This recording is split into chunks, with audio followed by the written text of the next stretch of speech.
one of the things we've seen at CES this year, breakthrough power technologies, and I've got a couple of them here I want to show you. First off, real fuel cells that can be used by real human beings without actually having to worry about hydrogen.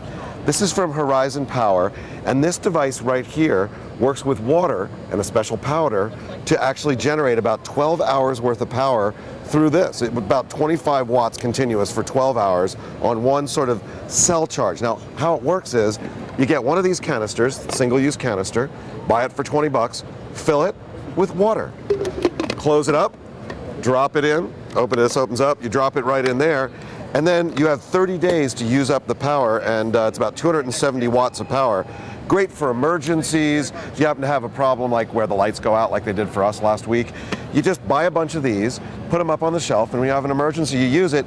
You can recharge your notebook computer, you can run a fluorescent light bulb, you can actually use it for USB or whatever you want. Now, about $375 for this device, 20 bucks for each of these. It is pricey, but they're coming up with a less expensive, less power version that you could use to recharge simply USB devices. So right there, just recharge USB.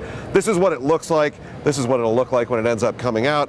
And the company also is showing off an interesting fuel cell development. It's the future, and it's right here. This basically is using ethanol to power this little propeller. Essentially what they've done is they put a shot of vodka and some water in here, and they can run this propeller for a week on a shot of vodka. Now, I'm not sure why you'd want to do that, but that's definitely the only in Vegas sort of fuel cell thing that we could find. All Horizon Power really changing the concept of fuel cells, make it really easy for you to use, and just really simple to just add water and go. In addition to that, we ran across some interesting battery replacement.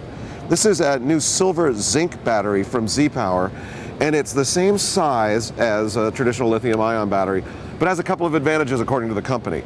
First of all, it generates about 40% more power for the amount of size. So for a notebook battery, this is 40% more than your standard lithium-ion. The company claims that it won't explode like lithium-ion does every now and then, and that it lasts just about as long as well. Z-Power has a deal with a major notebook manufacturer. In July, that notebook company will be offering either traditional lithium-ion or for a slight price premium, this silver zinc, and you'll get 40% more power. So we're waiting to see who they come out with. And they're also going to be able to do it on cell phones and other things. They also claim complete recyclability, 99%. We'll see on that one. And then moving on to this is the Voltaic guys who've been making bags with solar panels inside for a while. This is their brand new product. It is a $599 laptop case. They've been doing backpacks, but this is the first time you actually have a case.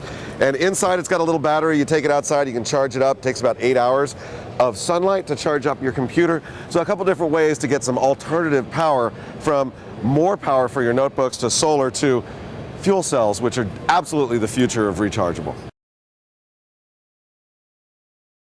The very first OLED television. Indeed.